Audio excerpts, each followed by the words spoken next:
பெருந்தலைவர் காமராஜர் அவர்கள் பிறந்த நாளில் நரிக்குறவர் இனத்தில் முதல் பொறியியல் பட்டதாரியும் நரிக்குறவர் மாணவர்களின் மேம்பாட்டிற்கு பள்ளிக்கூடம் நடத்தி வரும் திருமதி சுவேதா அவர்களுக்கு பெருந்தலைவர் காமராஜர் விருதும் 1 லட்சம் பொற்கொலியும் வழங்கும் இந்த நிகழ்ச்சியில் சிறப்புரையாற்றி அமர்ந்திருக்கின்ற அதுல படிச்சு பெரிய ஆளாகிறது அதை விட பெரிய விஷயம் அதை படிச்சு பெரிய ஆளாகி நம்ம சமுதாயம் முன்னுக்கு வர வேண்டும் என்பதற்காக ஒரு பள்ளிக்கூடம் நடத்தி வரக்கூடிய சுவேதா அவர்களை எப்படி பாராட்டுவதே தெரியல. அது மட்டுமல்ல, அவங்க தாயாரை கூட்டிட்டு வந்து உறவினர்களை கொண்டு வந்து நமக்கெல்லாம் அறிமுகப்படுத்துகின்ற அந்த பெருந்தன்மை, அந்த நல்ல மனது நம்ம ஒவ்வொருத்தருக்கும் இருக்கணும். அது இல்ல, முன்னுக்கு வந்தவுடனே யாரையும் பார்க்கறதுல தன்னுடைய இனம் என்ன என்று சொல்வதில்லை, தன் விலாசத்தை மாற்றிக்கொள்வது, தன் இனத்தை மாற்றிக்கொள்வது, இப்படிப்பட்ட ஒரு போலி வேடதாரிகளுக்கு மத்தியில் தன்னுடைய இனத்தை இனம் காட்டி அவர் பெருமையாக அதை கருதுகிறார். அவருக்கு 1 லட்சம் வழங்குகின்ற மனோகரனை எப்படி பாராட்டுவது என்றே தெரியவில்லை. பெருந்தலைவர் காமராஜர் அவர்கள் அதை நினைக்கிறாங்க பாருங்க. இன்னைக்கும் சொல்றாங்க, நாட்கள் ஆக ஆக காமராஜர் அவர்களுக்கு புகழ் வருது அப்படின்னு. அப்படியெல்லாம் இல்ல, நாட்கள் ஆக ஆக நமக்கு அனுபவம் வருது. மற்றவர்களை பார்க்கிறோம். நம்ம 9 ஆண்டுகள் ஆட்சியில் அமர்ந்து 9 ஆண்டுகள் சிறையில் வாழ்ந்திருக்கிறார். அதான் முக்கியம். 30 ஆண்டுகள் ஆட்சியில் அமர்றது பெருசல்ல, 9 ஆண்டுகள் சிறையில் இருந்திருக்கிறார். இப்ப கூட சிறையில் இருக்காங்க நிறைய பேர். அது வேற பல காரணத்துக்காக. அப்ப எல்லாம் நான் சின்ன பிள்ளையா இருக்கும்போது கம்யூனிஸ்டுகள், காங்கிரஸ், சோசியலிஸ்ட் பார்ட்டி இவர்கள் எல்லாம் ஒழுக்கமாக இருப்பார்கள், நேர்மையாக இருப்பார்கள்.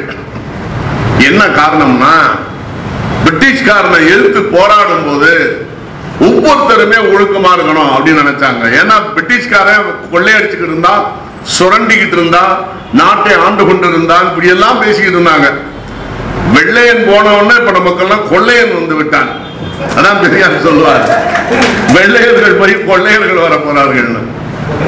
இந்த நாட்டு பற்று, இந்த மொழி பற்று, அந்த நேர்மை நாணயம் எல்லாம் நான் சின்ன பிள்ளையா இருக்கும் போது, நான் 1வது படிக்கும் போது காமராஜர் அவர்கள் ஆட்சிக்கு வந்தார். அவர் 54 ஆட்சிக்கு வர்றார், நான் 55 1வது படிக்கிறேன்.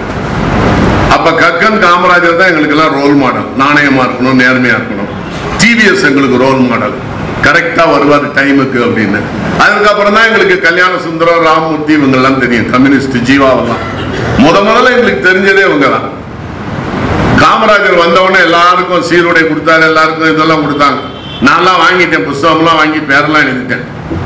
அப்புறம் பார்த்தா இல்ல நீங்கெல்லாம் ஸ்கூல் நீங்கெல்லாம் ஃபீஸ் கட்டாம இருக்கீங்கல்ல, இது ரொம்ப ஏழை குழந்தைங்களுக்கு நாங்க அப்புறம் எல்லாத்தையும் திருப்பி கொடுத்துட்டோம். எங்க வீட்டுல 4 பேரு, ஒருத்தருக்கு 6 ரூபா ஃபீஸ் மாசம். 4 6 24. 24 உங்களுக்கு சாதாரணமா தெரியும், காஃபியை விட கம்மியா இருக்குன்னு. அன்றைக்கு பவுன் விலை 100 ரூபாய். 1/4 இன்னைக்கு பாத்துக்கோங்க, ஏறக்குறைய 6 ரூபாய். 6000 ரூபாய் ஃபீஸ் இன்னைக்கு. ஞாபகம் வச்சுங்க, மாதத்துக்கு 6000 ரூபாய் ஃபீஸ் கட்டினா நாங்க என்ன ஆகுது? அந்த அளவிற்கு அன்றைக்கு எங்களுக்கெல்லாம் கல்வி இது கிடையாது, கட்டணம் கட்ட தேவையில்லை அப்படின்னு ஃப்ரீ எஜுகேஷன் என்று சொல்லி எனக்கு கொண்டு வந்தார். அதனால அந்த பீரியட்ல நாங்க படிச்சதுனால எங்களுக்கு காமராஜர் அவர்களுக்கு நாங்கெல்லாம் என்றைக்கும் நாங்கள் மறக்கவே மாட்டோம். இதுல பாருங்க, இந்த நரிக்குறவர் இடத்துல ரொம்ப அன்பானவங்க, ட்ரூ லவ் அவங்கள்ட்ட இருக்கும். அவங்க சிரிக்கிறத பாருங்களேன். நான்லாம் நடிகருங்கிறதுனால வெளியில ஊர்களுக்கு போகும்போது அவங்க வந்து பேசுவாங்க. பேசும்போது மைண்ட்ல ஒரு இன்ஹிபிஷன்ஸே இருக்காது.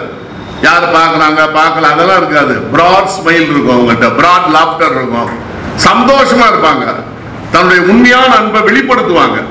அதை விட பெரிய விஷயம், நம்மெல்லாம் ரொம்ப மதிக்க வேண்டிய விஷயம் என்னன்னா ஒழுக்கம். நீங்க ரொம்ப சாதாரண நினைச்சிடாதீங்க, ரொம்ப ஒழுக்கமானவங்க. நம்ம கண்ணகி கிண்ணகிலாம் நம்ம பேசுறோமே சிலப்பதிகாரத்துல, எல்லாருமே கண்ணகி தான். அங்கெல்லாம் போய் பக்கத்துல எல்லாம் ஒன்றும் பார்வை கணைகள் எல்லாம் தொடுக்க முடியாது. அவ்வளவு ரொம்ப ஸ்ட்ரிக்டானவங்க, வேற எங்கேயும் போக மாட்டாங்க. அவங்க ஜீன் எல்லாம் எடுத்தீங்கன்னா அதான் பெர்ஃபெக்ட் ஜீனா இருக்கும். வெள்ளக்காரனை கொண்டு வந்தா மைக்கேல் ஹெச்கார்ட் எழுதின மாதிரி பாருங்களேன், எய்ட்ஸே இல்லையா? எய்ட்ஸ் எப்படி இருக்கும்? இவ்வளவு ஒழுக்கமா இருந்தா எப்படி இருக்கும்? அதனால அந்த அன்பும் அந்த ஒழுக்கமும் அவங்கள்ட்ட நான் தலை வணங்குகிறேன். அப்புறம் கொரட்டை விட்டாருன்னு சொன்னாங்க. நாஞ்சில் ராஜேந்திரன் சொன்னாரு, சத்தியமூர்த்தி வீட்டுல தான் கொரட்டை விட்டதாக நான் படிச்சேன். அப்ப நேரு வந்து கேட்டார். அப்பதான் முத மீட் பண்றாரு நேரு காமராஜரை. யார் அந்த ஆளு கொரட்டை விட்டு இருக்கான், தூங்க முடியல. அதனால இவர் காமராஜர் பேரு. விடிய விடிய போஸ்டர் எல்லாம் ஒட்டிட்டு வந்து ரெஸ்ட் எடுக்கிறாரு. அவர் பாவம் அப்படித்தான் தூங்குவார், ரொம்ப கொரட்டை விடுவாரு. ஆனால் இவரை போல் ஒரு 100 பேர் இந்தியாவில் இருந்தா வெள்ளக்காரன் உடனே ஓடிடுவான் அப்படின்னு சொன்னாரு. அன்றையிலிருந்து தான் நேருவும் காமராஜர் அவர்களும் பிணைப்பு வந்தது. அப்படிப்பட்ட ஒரு ஒப்பற்ற தலைவர் காமராஜர் அவர்கள், பெருந்தலைவர். கிரவுண்டு காங்கிரஸ் கிரவுண்டு, காசு அப்படி மீட்டிங் போவாரு, பேசி பேசி பேசி காசெல்லாம் இடுப்புல முடிஞ்சுக்குவார் காமராஜர் அவர்கள். கொடுத்து வைத்தது இந்து சீனிவாசன் சொன்னார்ல, அவரு உங்கள்ட்ட எல்லாம் கொடுத்து வச்சாங்க. கடைசியா பணம் கொடுத்ததுல முக்கியமான ஆட்கள் யாருன்னா எங்க திரைப்படத்தை சேர்ந்த ஆனந்த விடன் அதிபர் SS வாசன் அவர்கள், அதுக்கப்புறம் TVS அவர்கள். அவர்களும் மிச்ச பணத்தை எல்லாம் கொடுத்து இந்த காங்கிரஸ் கிரவுண்ட வாங்கி வச்சாங்க. 1000 கோடி வருமானம் வருது. இன்றைக்கு இருக்க அரசியல்வாதிகளுக்கும் நிறைய கோடிகள் வருமானம் வருது. அவங்க ரொம்ப வசதியானவங்க. ஆனா அவங்களெல்லாம் இன்னொரு 50 வருஷம் கழிச்சு பேசுவாங்களாங்கிறது தெரியாது. மக்களுக்காக உழைத்தவர்கள் தான் மக்கள் தலைவர்களாக இருப்பார்கள், மக்களுக்காக பேசப்படுவார்கள். மற்றவங்களாம் ஒண்ணுமே இல்லை, சரித்திரத்தை இடம் பெற முடியாது. உள்ள கிடையாது, ஒண்ணும் கிடையாது, மனைவி கிடையாது, காமராஜருக்கு உள்ள கிடையாது, ஒண்ணுமே இல்லை. அம்மாவை கூட அவர் கொஞ்சம் தான் பணம் அனுப்புவாரு. அம்மா செத்ததுக்கு அழுகவே இல்லை, காந்தி செத்ததுக்கு கதறி கதறி அழுதாரு. அதான் மகாத்மா காந்திஜி செத்ததுக்கு கதறி கதறி அழுகிறாரு, பெற்ற தாய் செத்ததுக்கு அழுகல. அதுக்கு என்ன காரணம்னா, பெற்ற தாய் எனக்கு தான் தாய். மகாத்மா காந்தி தேசப்பிதா. இந்த தலைமுறை இடைவெளியில நீங்க பாத்தீங்கன்னா, எங்க இதுலயே பாத்தீங்கன்னா எம்ஜிஆர் சிவாஜி எல்லாம் இப்ப வர வர உயர்ந்துகிட்டே போறாங்க. ஏன்னா இப்ப இருக்க ஆளுங்களுடைய நிறம் நமக்கு தெரியுது இல்ல. நான் வந்து மார்க் போட்டுக்கிட்டு கூட்டிக்கிட்டு போய்கிட்டே இருக்கேன். காமராஜருக்கு ஒரு 60 மார்க் போட்டோம், அப்புறம் 70 போட்டோம், 80 போட்டோம், 90 போட்டோம், 100 போட்டோம், 1000 போட்டு 2000 போட்டு 5000 போட்டு 2000 மார்க் வந்துடும் பொழுது. அது போலதான் எம்ஜிஆர் சிவாஜி எல்லாம். வயது வர வர வர இன்றைக்கு இருக்கிற மனிதர்களை பார்க்க பார்க்க அவங்களுக்கு மார்க் கூடிக்கிட்டே போகுது, எல்லையே இல்லை. அது போலதான் காமராஜர் அவர்களிடம். ஒரு சில நிகழ்ச்சிகளை சொல்றேன் உங்களுக்கு. இங்க இருந்து திருச்சிக்கு போறாரு பெருந்தலைவர் காமராஜர். போகும்போது பிஏவை கூப்பிட்டு சொல்றாரு, 3 நாள் பிஏவை, நீ எல்லாம் 2 வீலர் என்ன, நீ 4 வீலர்ஸ் என்ன, நீ எல்லாம் பெரிய லாரி இதெல்லாம் எண்ணிக்க. திருச்சிக்கு போறாரு, திரும்பி வந்துடுறாரு. மறுபடியும் என்றாங்க, எண்ணி மொத்தமா சொல்றாங்க. உடனே செக்ரட்டரி கூப்பிட்டு கேட்கிறாரு, திருச்சி இங்கிருந்து எவ்வளவு தூரம், எத்தனை பெட்ரோல் பங்க் இருக்கு, திரும்பி வரும்போது இத்தனை காரு, இத்தனை ஸ்கூட்டரு, இத்தனை லாரி, இத்தனை பஸ் போச்சு, மொத்த கணக்கு போட்டு எத்தனை பெட்ரோல் பங்க் புதுசா ஓபன் பண்ணலாம் அப்படின்னாரு. அவங்க ஒரு கணக்கு சொன்னாங்க. உடனே அத்தனை பெட்ரோல் பங்குக்கு சாங்ஷன் பண்ணாரு. இங்க இருந்து திருச்சிக்கு போயிட்டு வரக்கூடிய இன்றைய அரசியல்வாதிகள் எங்கெங்க நல்ல நிலம் இருக்கு, நிலம் வாங்கலாம். விழுப்புரத்துக்கிட்ட நல்லா ஆர்டிசன் ஊற்று மாதிரி பொங்கி பதியுது, அங்க ஒரு தோட்ட வீடு கட்டினா நல்லா இருக்கும் என்று கண்ணில் பட்டதெல்லாம் தனக்கு சொந்தமாக ஆக்கிக் கொள்ளக்கூடிய மனோபாவம் இன்றைக்கு வளர்ந்திருக்கிறது. திருச்சிக்கு போயிட்டு வர்றது கூட ஒரு திட்டத்தை போடுறாரு பெருந்தலைவர் அவர்கள். அதுபோலதான் முத்தியா செட்டியாரோட வாக்கிங் போனாரா, என்ன எவ்வளவு இடம் இருக்கு, என்னோட இடம் நான் ஏதாவது பண்ணுனாரா. அதில் போனதான் செட்டிநாடு சிமெண்ட் நான் ஒரு பெரிய பெர்மிஷன்லாம் வாங்கணும் நேருக்கிட்டேலாம். அதை பத்தி உனக்கு என்ன கவலைங்கிறேன், நான் வாங்கி தரேங்கிறேன் அப்படின்னு சொல்லி நேருக்கிட்ட பேசி அந்த செட்டிநாடு சிமெண்ட் ஃபேக்டரி, இந்த ஆவடி காங்கிரஸ் சொன்னாங்கல்ல மாநாடு, அப்ப பந்தல் போடணும். பந்தல் மாணிக்கம் தெரியும்ல, பந்தல் மாணிக்கம்னு ஒருத்தர் இருந்தார், அவர்கிட்ட தான் பந்தலை கொடுப்பாங்க எல்லாம். இப்ப முட்டை பருப்பு எல்லாம் நேற்று டிவியில பார்த்தேன். அது முட்டை பருப்பு அது என்னன்னு தெரியல. முடிவு நிறைய கமிஷன் அப்படி இப்படின்னு 131 கோடி ரூபான்னு பயந்துட்டேன் நான். அப்ப வந்து கேட்டாங்க பெருந்தலைவர்கிட்ட, என்னையா பந்தல் போடணும்? அட என்னையா பந்தல் மாணிக்க வந்து எவ்வளவு கொட்டேஷன்? மே மாசம் தானே மாநாடு, எல்லா ஸ்கூலையும் தொடர்ந்து விட சொல்லி தாங்க, எல்லாரும் அங்கேயே போய் படுங்க போங்க. எல்லா தொண்டர்களும் பள்ளிக்கூடத்துல போய் படுத்தாங்களோ ஒழிய பந்தலும் போடல, பந்தலுக்கு கமிஷனும் இல்ல, பந்தல் மாணிக்கத்துக்கு வேலையும் இல்லை. அவ்வளவுதான்.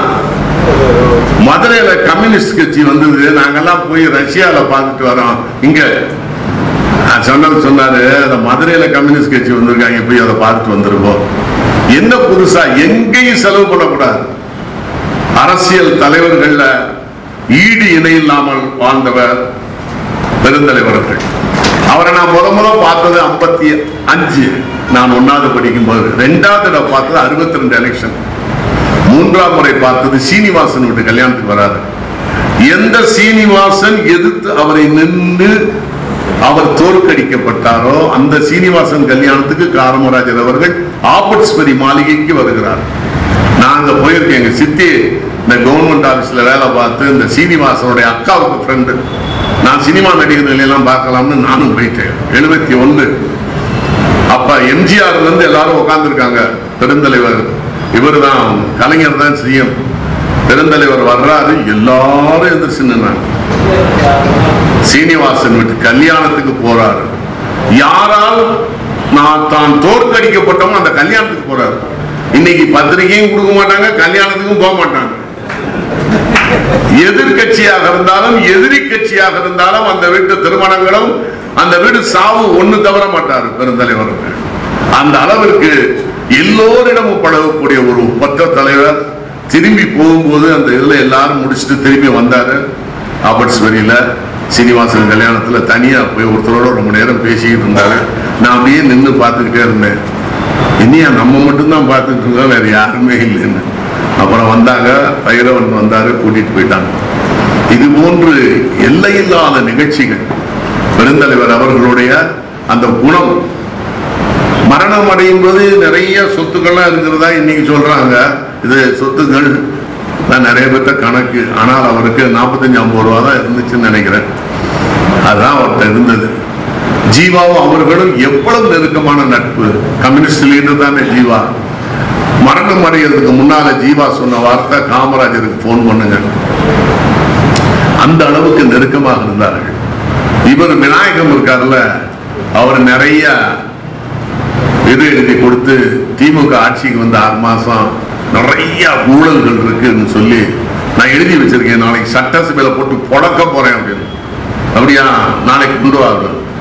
சட்டசபைக்கு போறதுக்கு முன்னால அதை கொண்டு வாங்கினாரு காமராஜர் அவர். நேரா கொண்டு வந்து கொடுத்தாரு.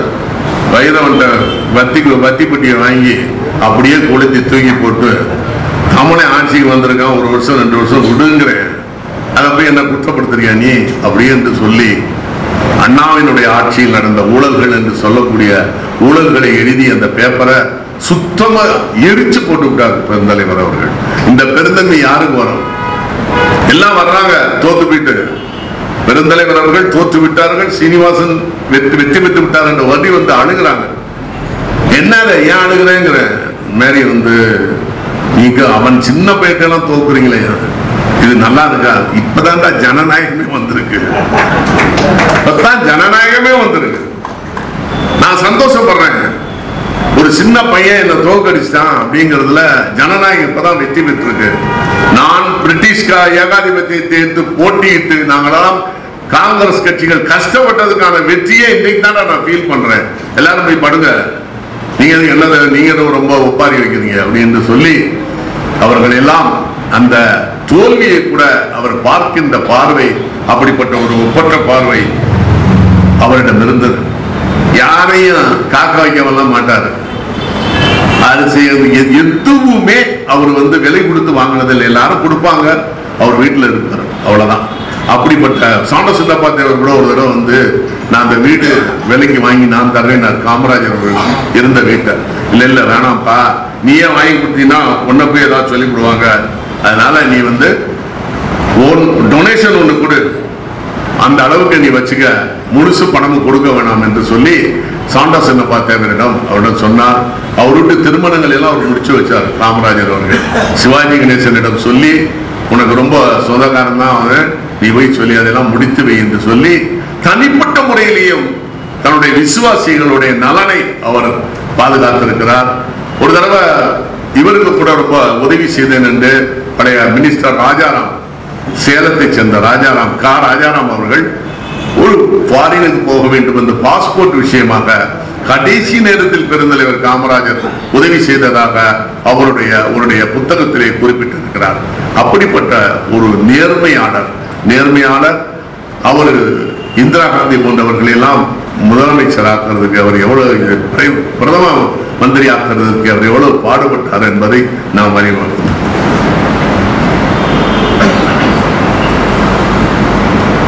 காந்திஜியின் கடைசி வாரிசு என்று பாராட்டப்பட்டவர். அந்த ராஜாஜி அவர்கள் முதலமைச்சராக இருக்கும்போது காமராஜர் அவர்கள் காங்கிரஸ் கமிட்டி தலைவர் வந்திருக்காரு. சென்ட்ரல் ஸ்டேஷன்ல பாசாதி ஐயங்கார் தான் கமிஷனர், உள்ள உடல்ல சென்ட்ரல் ஸ்டேஷன் உள்ள நேரு வர்றாரு, விடமாட்டேன்ட்டாங்க. காமராஜர் என்ன பண்ணாங்க, உடனே ஒரு டாக்ஸி எடுத்தாரு, நேரம் ஆவடி போனாரு. ஆவடி போய் அங்க நேரு இறங்குறாரு. என்ன எங்க நிக்கிற வாயா, நேரா எங்க ஏறி சென்ட்ரல்ல வந்து இறங்குறாரு. ராஜாஜி மாலையோட வர்றாரு. முதல் ஆளா இறங்குறவர் காமராஜர். அந்த மாதிரி எல்லாம் மூளை யாருக்கு வேலை செய்யாது.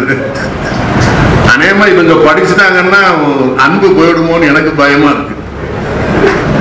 படிச்சுட்டா அந்த தந்திரம் வந்துடும், போலித்தனம் எல்லாம் வந்துடும். அதனால விட்டுறாதீங்க. பாசாதி ஐயங்கார், அதே பாசாதி ஐயங்கார் 2 வருஷம் கழிச்சு இவர் காமராஜர் ராஜாஜி போனோன்னு இவர் காமராஜர் சீஃப் மினிஸ்டரா வந்தாரு. அன்றைக்கு நடந்தது என்னன்னு சொல்றது சொல்லிட்டு போயா, என்ன அன்னைக்கு நடந்ததுன்னா என்ன விஷயம், ஒண்ணும் இல்லை, சும்மா ஒண்ணு. அவர் அன்றைக்கு நடந்ததை எக்ஸ்பிளைன் பண்றார். ராஜாஜி தான் ஸ்ட்ரிக்டா ஆர்டர் போட்டிருந்தாரு, யாரா இருந்தாலும் உள்ள விடாத, ரொம்ப ஸ்ட்ரிக்டா பாதுகாப்பு தேவைன்னு சொல்லியிருந்தாரு. ஆனா உங்க பேரை சொல்லல, இருந்தாலும் நான் விடல அப்படின்னு இவர் தெரிஞ்சுக்கிட்டு உடனே ஆவடியில போய் நேருவோட ஏறிக்கிட்டு இங்க சென்ட்ரல்ல வந்து இறங்கின அந்த ராஜதந்திரம், அந்த ஒரு சாதுரியம், அதெல்லாம் படிக்க வேண்டும் என்ற அர்த்தமே இல்லை. நல்ல மனது, நாட்டுக்காக செய்ய வேண்டும், எல்லோருடைய கஷ்டங்களை உணர்கின்ற மனது இருந்தாலே போதும். ஐஏஎஸ் ஆபீசருக்கு கூப்பிட்டு கேட்பாராம் என்னென்ன பண்ணலான்னு. எல்லாம் பண்ணி முடிச்சவன அதை ஆர்டரை பாஸ் பண்ணு, நேருகிட்ட போன்ல போட்டு உடனே. இந்த பாலம் வந்தது அப்படித்தான். இன்னொரு பாலம் வந்துச்சு இல்ல, ரிசர்வ் பேங்க் பாலம். உங்க விநாயகர் வீட்டு கல்யாணத்துக்கு போகும்போது நின்னாராம். ரொம்ப நேரம் நிற்கும் போது என்னன்னு கேட்டுக்காரு, இப்படித்தான் ஜனம் நிக்கிறாங்களா, ஓடி அந்த பாலத்தை அப்படின்னு. எங்கெங்க போய் எதை அவர் பாக்குறாரோ அதெல்லாம் உட்காந்துக்கிட்டு. எங்கேயாவது இப்போ போகணும்னா ஒரு பெரிய தொழிலதிபர் வர்றாரு, உங்கள்கிட்ட பேசணுங்க 1 மணி நேரம். அப்படியா, நாளைக்கு நான் பாண்டியன் எக்ஸ்பிரஸ்ல போறேன், புக் பண்ண டிக்கெட்டை அப்படின்னு சொல்லி இந்த டிக்கெட் புக் பண்ணுவாங்க. விழுப்புரம் வரைக்கும் பேசிட்டு போவாரு, இல்லைன்னா திண்டிவனம் வரைக்கும் பேசிட்டு போவாரு. கார் சைட்ல வந்துகிட்டே இருக்கும் அந்த முதலாளிக்கு. திண்டிவனம் வந்தவொடனே இறங்கிடுவாரு, அந்த பக்கம் போயிடுவாரு, அவ்வளவுதான். இதுக்காக டைம் எல்லாம் வேஸ்ட் பண்றதே இல்லை. உட்கார வைக்கிறது, காலையில அப்பாயின்மெண்ட் கொடுக்கறது. ஒரு கல்யாண வீட்டுக்கு போனா 10 பேர் 20 பேர் அப்பாயின்மெண்ட் கொடுத்துருவார்.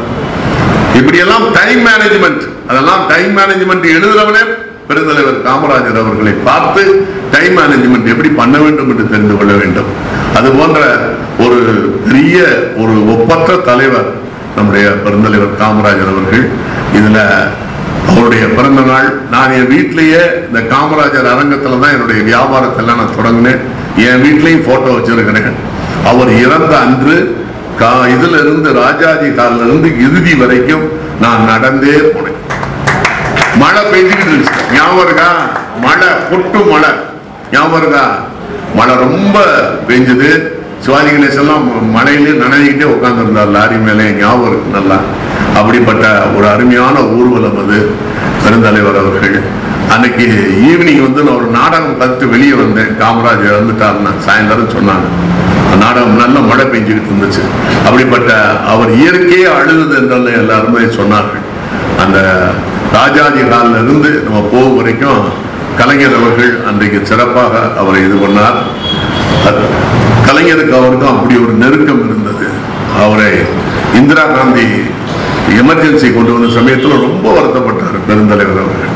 வருத்தப்பட்டு போச்சு எல்லாம் போச்சு என்று சொல்லி அந்த தலைமுறை இடைவெளியிலே அவரால் தாங்க முடியவில்லை. அப்படிப்பட்ட ஒரு ஒப்பற்ற தலைவர் மிக அருமையாக மரணம் அடைந்தார். கஷ்டப்பட்டெல்லாம் சாகல, ஞாபகத்தில் வச்சுங்க. அவர் சௌரியராஜன் எனக்கு நல்ல பழக்கம், எங்க ஊர் தான், பக்கத்து ஒரு மன்னார்குடி தான் சௌரியராஜன், டாக்டர் சௌரியராஜன். அவர்கிட்ட கேட்டேன்னா அவர் பாட்டுக்கு லைட்டான சேர் போய் படுத்தாரு, போயிட்டார், அவ்வளவுதான். அப்படியெல்லாம் ஒன்றும் டயாலிசிஸ் பண்ணி அங்கங்க போய் எல்லாம் சந்தேகப்பட்டு எப்ப செத்தாரு போந்தாங்களாம் ஒண்ணுமே இல்லை. அருமையான மரணம். நான் கூட கேட்டுக்கிறேன், நல்ல மனுஷன் இப்படிதான் மரணம் அடையணும் அப்படின்னு. உட்காந்தாரு போயிட்டாரு அப்படிங்கிற மாதிரி. சாயந்தரம் மத்தியானம் சாப்பிட்டு படுத்தவர் தான், அவரை எந்திரிக்கவே இல்லை, அப்படியே போயிட்டார், தூக்கத்திலே பிறந்து விட்டார்.